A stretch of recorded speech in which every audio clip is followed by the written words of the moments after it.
કન્ટ્રીસાઇડ international સ્કૂલમાં વાંચનના અનુભવો પર આધારિત પુસ્તકનું આવતીકાલે 9 ઓક્ટોબર રવિવારે ભવ્ય લોન્ચિંગ થવાનું છે. આ પ્રસંગે સ્કૂલના વિદ્યાર્થી અંશ શુક્લા, જેમણે મેચ જીનિયસ એનજીઓ દ્વારા આયોજિત રાષ્ટ્રીય સ્તરની સ્પર્ધામાં પ્રથમ સ્થાન મેળવ્યું હતું, તેમનો સન્માન કાર્યક્રમ પણ યોજાશે. આ કાર્યક્રમમાં શિક્ષણાધિકારી ડોક્ટર વિશાલ ભાદાની અને મેચ જીનિયસ એનજીઓના અધ્યક્ષ મનીષ મુંજલ વિશેષ અતિથિ તરીકે ઉપસ્થિત રહેશે. સાથે જ સમર્થ ટ્રસ્ટ દ્વારા 5 લાખ રૂપિયાના ચેકનું વિતરણ પણ કરવામાં આવશે. સ્કૂલના આચાર્ય સંજય મહેતાએ જણાવ્યું કે 2 વર્ષ પહેલાં એસેમ્બલી દરમિયાન વિદ્યાર્થીઓ સાથે ચર્ચા દરમિયાન સ્ક્રીન ટાઈમ ઘટાડવાની વાત થઈ ત્યારે વિચાર આવ્યો કે જો બાળકો વાંચશે તો સ્ક્રીન ટાઈમ આપોઆપ ઘટશે. આથી વાંચનની શરૂઆત મેં જાતે કરી અને બાદમાં બાળકો, શિક્ષકો અને વાલીઓને પણ જોડાયા. દર રવિવારે શાળામાં શાંતિપૂર્ણ વાતાવરણમાં માત્ર વાંચન માટે સમય ફાળવવામાં આવ્યો. વિદ્યાર્થીઓ, શિક્ષકો અને વાલીઓ લાઇબ્રેરીમાં ભેગા થઈ પુસ્તકો વાંચે છે. લાઇબ્રેરીમાં 2 બોક્સ રાખવામાં આવ્યા, એકમાં પુસ્તક દાન માટે અને બીજામાં વાંચવા માટે લઈ જવા માટે. અહીં કોઈ નોંધ રાખવામાં આવતી નથી. હેતુ માત્ર વાંચનની પ્રેરણા આપવાનો છે. ડૉક્ટર વિશાલ ભાદાનીની સલાહ મુજબ વિદ્યાર્થીઓ, શિક્ષકો અને વાલીઓએ પોતાના વાંચનના અનુભવો લખ્યા. કુલ 41 લેખકોએ વાંચનના ફાયદા, વાંચન ઝડપ વધારવાના ઉપાયો અને આદર્શ લાઇબ્રેરી કેવી હોવી જોઈએ તે મુદ્દાઓ પર પોતાના વિચારો વ્યક્ત કર્યા. આ બધા લેખોને એકત્રિત કરીને વાંચન અનુભવ નામથી એક સુંદર પુસ્તક તૈયાર કરવામાં આવ્યું છે, જેનું લોન્ચિંગ 9 ઓક્ટોબરે થવાનું છે. આ અનોખી પહેલ હેઠળ સતત 100 રવિવાર સમૂહ વાંચન કરવામાં આવ્યું છે. વાંચનની સંસ્કૃતિને નવી દિશા આપતી એક પ્રેરણાદાયક પહેલ. રજા અને વેકેશન દરમિયાન પણ ચાલતી આ પ્રવૃત્તિ હવે સતત ચાલુ રહેવાની છે. મારું નામ VM પટેલ છે. હું કન્ટ્રીસાઇડ ઇન્ટરનેશનલ સ્કૂલમાં મેનેજિંગ ડિરેક્ટર છું. જનરલી રીડિંગ એક એવી હેબિટ છે કે જે બ્રેઇન સ્ટોર્મિંગની સાથે મેમોરાઇઝેશનની પ્રોબ્લેમ છે એ ઘણા અંશે સોલ્વ કરવામાં કામ આવે. ઉદાહરણ તરીકે જોઈએ તો જનરલ આપણે બુક રીડ કરતા હોય, એ ટેક્સ્ટ બુક હોય, ન્યૂઝપેપર હોય કે કોઈ પણ નોવેલ્સ હોય, પણ એની અંદરથી આપણને એવા અનુભવ, તથ્યો જાણવા મળે કે જે ખરેખર અનુભવી લોકો દ્વારા લખાયેલા હોય છે અને એ ક્યાંય ટેક્સ્ટ બુકમાં કે એમાં લખાયેલા હોતા નથી. જનરલ આપણે જ્યારે ભણતા ત્યારે આપણે બધા સૌરમંડળને યાદ રાખવું હોય તો આપણને યાદ નહોતું રહેતું, પણ એ બુક્સમાં ક્યાંય રીડિંગમાં આવી જાય કે બુસુકુ મંગુ સયો ને પ્લુ, એ યાદ રાખો તો 7 ગ્રહ છે એ આપણને યાદ રહી જાય. તો આવું બુક રીડિંગ દ્વારા જ જાણવા મળે કે જે મેમોરાઇઝેશનની ટેકનિક છે, મેમોરાઇઝેશન કરવા માટે રીડિંગ જ એક એવી હેબિટ છે કે જે ક્રોસ બ્રેઇન કરે. ક્રોસ બ્રેઇન થાય તો ને તો જ એવું શક્ય છે કે ડાબું અને જમણું મગજ છે એનો યુઝ થાય. જનરલી આપણે જ્યારે કોઈ પણ વિડીયો કે જોતા હોય ને તો એ માત્ર રાઈટ બ્રેઇનનો જ ઉપયોગ થાય, લેફ્ટ બ્રેઇનનો ઉપયોગ થતો જ નથી. બુક રીડિંગ કરીએ તો જ ડાબું અને જમણું બંને મગજનો ઉપયોગ થાય, કારણ કે એ બંને આપણે આંખથી જોતા હોય અને આપણી બંને આંખ છે ને એ ક્રોસ બ્રેઇન કરવામાં બહુ પાવરથી છે. તમે જોશો તો આપણી જમણી આંખ એ ડાબા મગજને અને ડાબી આંખ એ જમણા મગજને કંટ્રોલ કરે છે અને એટલે જ આપણે ચાલતા હોય ત્યારે આપણાથી ભૂલ નથી થતી.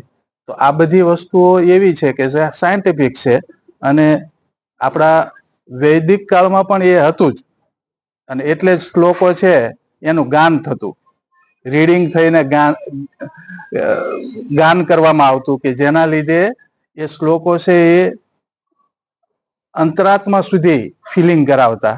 જે હવે અત્યારના જમાનામાં બાળકો સ્ક્રીન ટાઈમમાં અને એમાં ટાઈમ ઓછો સ્પેન્ડ કરે, એવું જો બાળકને સમજાવવા જાવ તો એ સમજશે નહીં, પણ જો એને રીડિંગની હેબિટ દાખલ કરશું તો ઓટોમેટિકલી બાળકને સમજ આવશે કે ખરેખર રીડિંગ એ જ સાચામાં સાચો જ્ઞાન મેળવવા માટેનો રસ્તો છે.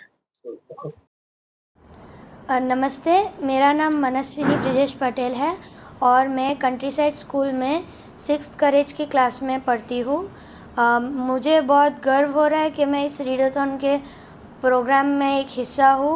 मतलब ये मेरा जो एक्सपीरियंस था वो बहुत ही अच्छा था, बहुत ही यूनिक था। और पहले संडे से आखिरी संडे तक मैंने काफ़ी सारे मिस किए होंगे, लेकिन फिर भी मैं ट्राई करती हूँ कि हर संडे अगर रीडाथॉन नहीं तो भी घर पे रीड करूँ। इससे मेरा लिखने का, पढ़ने का और मेरी क्रिएटिविटी स्किल्स बहुत ही अच्छे से इम्प्रूव हुई है। और मुझे बहुत प्राउड हो रहा है कि मेरा भी आर्टिकल उस बुक में पब्लिश हो रहा है, जो बुक हम कल लॉन्च करने वाले हैं। Thank you. मनस्वी, आपने 100 एपिसोड तक रीडेथॉन में पार्टिसिपेट किया है। रीडेथॉन में आप एग्जैक्टली यहाँ पर आके 1.5 घंटे क्या करते हैं उसके बारे में बताइए। जी, हम लोग रीडाथॉन में सुबह 8:30 बजे यहाँ पे आते हैं। कैंपस में कोई भी अच्छी जगह ढूंढ के वहाँ पे आराम से बैठ जाते हैं और 1 घंटे के लिए बुक रीड करते हैं। फिर थोड़ी देर बाद हमारे मम्मी पापा जो आते हैं वो लोग चाय पीते हैं और फिर बाद में लास्ट के 20 मिनट में हम सब एक जगह पे इकट्ठा होते हैं और वहाँ पे हम लोग एक डिस्कशन करते हैं। और वो डिस्कशन में हम लोग बुक रिव्यूज़ डिस्कस करते हैं, या किसी का यूनिक कुछ इंसिडेंट हुआ या कोई एक्सपीरियंस है, किसी को कुछ इन्फॉर्मेशन शेयर करना हो, वो सब डिस्कस करते हैं और उसके बाद हम सब घर जाते हैं। इतनी सारी बात आप जो कर रहे हो हमारे साथ में, वो आप पहले रीडेथॉन के पहले कर पाती थी कि ये रीडेथॉन का ही असर है? नहीं नहीं, रीडाथॉन के पहले मुझे है ना कैमरा के सामने या स्टेज फियर जैसा होता था कि मुझे एकदम ऐसे बहुत घबराहट लगती थी बहुत सारे लोगों के सामने बोलने में। लेकिन रीडाथॉन की वजह से मेरा कॉन्फिडेंस और वोकेबुलरी दोनों बहुत अच्छे से इम्प्रूव हुआ है, इसीलिए मैं अच्छे से आपके साथ बात कर सकती हूँ अभी। नमस्ते, मेरा नाम तीर्थ वर्षा है। मैं कंट्री साइड इंटरनेशनल स्कूल में पढ़ता हूँ। ये आज हमारे रीडाथॉन के लिए बहुत अच्छा दिन है, क्योंकि आज हमने 100 रीडाथॉन्स मतलब संडे कंप्लीट किया है और इसमें मुझे बहुत प्राउड फील हो रहा है। क्योंकि और मैं पहले ये संजय सर को थैंक्स करना चाहूँगा, क्योंकि उन्होंने ये जो सेशन स्टार्ट किया है उससे हमें बहुत एन्जॉयमेंट मिलती है, हमारी बहुत सारी स्किल्स इम्प्रूव भी हुई है और इससे हमारी एक रीडिंग की एक हैबिट भी जॉइंट हुई है हमारे साथ। और जब लास्ट में जो सेशन होता है उसमें हमें बहुत सारी अच्छी अच्छी चीज़ें और आउट ऑफ द वर्ल्ड की सारी बहुत चीज़ें भी हमें सीखने के लिए मिलती है। तो इसलिए मैं बहुत थैंक्स करना चाहूँगा संजय सर को। 100 एपिसोड तक आप यहाँ पर रीडेथॉन के लिए लगे रहे हो, ऐसी कुछ गैप हुआ जहाँ आपको यहाँ नहीं आना हुआ हो और यहाँ आने की इच्छा हुई हो, ऐसा कुछ आपके साथ हुआ? हाँ, एक बार एक फंक्शन था, उसमें मुझे नहीं जाना था क्योंकि वो किसी रिलेटिव का के मैरिज में जाना था, इसलिए। पर तो भी मुझे रीडाथॉन में आना था, पर वो एक दिन मुझे मिस हुआ, इसलिए। आपको जो इंजरी हुई थी उसके बाद आपको यहाँ पर आप आए थे या नहीं आए थे, उसके बारे में भी बताइए। तब मैं आया था, क्योंकि तब मुझे जब फ्रैक्चर हुआ था तब मुझे बहुत घर पर बैठे रहने का बहुत बोर हो रहा था, इसलिए मैं हर संडे आता था तब भी व्हीलचेयर में बैठकर, क्योंकि तब इधर आकर बहुत एन्जॉयमेंट और बहुत सारी इन्फॉर्मेशन हमें मिलती थी और हम रीडिंग भी करते थे इधर, और हमारे फ्रेंड्स भी होते थे, संजय सर भी होते थे, इसलिए। थैंक यू जी नमस्ते, I am doctor Sanjay Mehta, I am the principle of country side international school. આજની આ પ્રેસ કોન્ફરન્સ આ બધા મિત્રોને મળવા માટેનું થયું, એના માટેનું એક બહુ વિશેષ અને અમને બહુ ગૌરવ થાય એવું એક કારણ છે કે છેલ્લા 100 રવિવારથી નોન સ્ટોપ અમારી શાળા કંટ્રી સાઇડની અંદર વિદ્યાર્થીઓ, વાલીઓ, શિક્ષકો અને અમે પોતે મેમ્બર્સ ઓફ મેનેજમેન્ટ બધા સાથે મળી અને વોલેન્ટિયરી વાંચીએ છીએ। એટલે 100 રવિવાર કોઈ પણ પ્રકારની વેકેશનમાં કોઈ બ્રેક નથી આવ્યો અને કન્ટિન્યુઅસ આ પ્રોસેસ થઈ। સામાન્ય રીતે જોઈએ તો બધા લોકો વાંચતા હોય, પણ જ્યારે તમે કે બાળકો કે કોઈ teacher beyond the text book થાય ત્યારે કોન્ટેક્સ્ટની અંદર વાંચવાનું ચાલુ કરે। એટલે ટેક્સ્ચ્યુઅલ જે નોલેજ ખરું એ તો મળતું જ હોય છે કે જે આપણે સો કોલ્ડ લર્નિંગની થિયરીની અંદર આવે, પણ અત્યારે મલ્ટિપલ પ્રકારની બુક્સ જ્યારે કોઈ એક વ્યક્તિ વાંચવાનું ચાલુ કરે ત્યારે બ્રેઇન સ્ટોર્મિંગ ખૂબ સારી રીતે થાય અને અન્ડરસ્ટેન્ડિંગનું લેવલ વધે। એટલે અહીંયા ક્વેશ્ચન છે એ નોલેજનો નથી, નોલેજના ઉપરનું એક સ્ટેજ છે, ધેટ ઇઝ કોલ્ડ વિઝડમ. એટલે જ્યારે ડાપણ કોઈને ડેવલપ કરવું હોય કે એને પોતાના what is right what is wrong એની પોતાની સમજ જો એને લાવવી હોય તો અમે બહુ ફર્મલી એવું માનીએ છીએ કે reading it is only the solution and there can not be any substitute of reading. કોઈ પણ પ્રકારની એક્ટિવિટી બીજી કે તમે ડિજિટલ કન્ટેન્ટ કે ડિજિટલ પહેલાથી કરો તો એના એ નેચરલી મદદ કદાચ કરી શકતું હશે, પણ રીડિંગનો કોઈ સબસ્ટિટ્યુટ નથી. આજકાલ આપણે બધા જોઈએ છીએ કે એક્સેસ સ્ક્રીન ટાઈમ હોય, સોશિયલ મીડિયાની ઇમ્પેક્ટ છે બાળકોના બિહેવિયર ઉપર પણ અસર કરતી હોય. સો એઝ એ પ્રિન્સિપલ ઘણા ટાઈમ પહેલા, લગભગ ઓલમોસ્ટ 2 વર્ષ હવે તો થવા આવ્યા, ત્યારે જ્યારે વાત કરતો હતો વિદ્યાર્થીઓને ત્યારે કહ્યું કે ભાઈ આપણે લેટસ રીડ, તમારે સ્ક્રીન ટાઈમ ઓછો કરવો જોઈએ. તો સ્ક્રીન ટાઈમ ઓછો કરીને તો શું કરવાનું, તો કે વાંચવાનું. તો કોણ વાંચે? અને charity always begins from home. As a head of the institutions, I believe that it's a moral responsibility of the school head and the teachers and school owners to lead them in the right direction. એટલે આમ જ as a casual એવું કોઈ mission હતું કે આપણે આમ કરશું ને આમ આટલા રવિવાર કરશું ને, એવો કોઈ ટાર્ગેટ સાથે કોઈ કામ નહીં કરેલું. બુક લોન્ચ કરવા જઈ રહ્યા છો, એમાં સ્પેશિયલ શું લખવામાં આવ્યું છે અને ચીફ ગેસ્ટ કોણ રહેશે? ચીફ ગેસ્ટની અંદર ડીઈઓ સાહેબ હશે, ડોક્ટર ભગીરથસિંહ આવશે, પછી ડોક્ટર વિશાલ ભાદાણી હશે, મનીષ મુંજલ કરીને છે કે જે સમર્થના ડિરેક્ટર છે.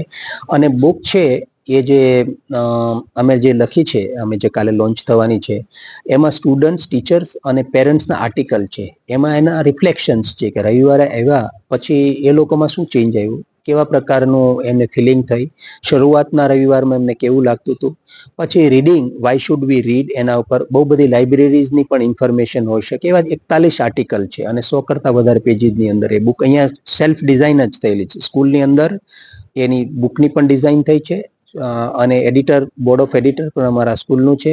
એટલે અહીંયા જેની પ્રિન્ટ કાઢી અને અમે અત્યારે એની કોપી કરી છે. સાઉથ ગુજરાતમાં આપણી પહેલી રજૂ કરશે લોકોની કેવી લાગણીઓ તમને થાય છે? હા, નેચરલી એ તો ગૌરવની વાત છે કે જ્યારે આવું કોઈક એક માઇલસ્ટોન જ કહી શકાય. અને કદાચ ઘણી બધી સ્કૂલોમાં આવી પ્રવૃત્તિ થતી હશે, પણ આઈ ડોન્ટ નો કે પહેલી સ્કૂલ છે કે નથી, પણ આપણે જે કરીએ છીએ કે આપણે જે કર્યું છે કે 100 કન્ઝિક્યુટિવ સન્ડે, તો એ સમથિંગ અમેઝિંગ. અને આ બધી જ ક્રેડિટ છે ને નાના બચ્ચાઓને જાય છે કે અને એમના પેરેન્ટ્સને, કારણ કે એ દિવસે એ પોતે ડેડિકેટેડ ટાઈમ આપે છે કે અહીંયા આવે છે પોતાના બાળકને લઈ. એ દિવસે પેલું ફોર્મલ ટ્રાન્સપોર્ટેશન ને એવું કશું નથી હોતું, પોતાની જાતે આવવાનું હોય છે. અને છતાં પણ વિદ્યાર્થી, વાલીઓ અને ટીચર્સ આવે છે. રજાના દિવસે કોઈને કમ્પલ્શન તો નહીં કરી શકાય, પણ વિલિંગલી કોઈ આવતું હોય અને વોલેન્ટરી આવે અને એ એક ચેન્જ એક લાવવા માટે પોતાના જાતની અંદર અને સમાજની અંદર લાવવા માટેનો એક ઇનિશિયેટિવ છે, તો naturally it's a matter of pride for us. લોકોને શું મેસેજ પાઠવશો? રીડ, વાંચો. There is no good book, there is no bad book. જે ગમે તે વાંચો, પણ વાંચો, ધેટ્સ ઓલ. લેંગ્વેજની કોઈ બેરિયર હોતી નથી, કોઈ એમાં કશું જ હોતું નથી. એટલે વાંચવાનું, that is what we expect.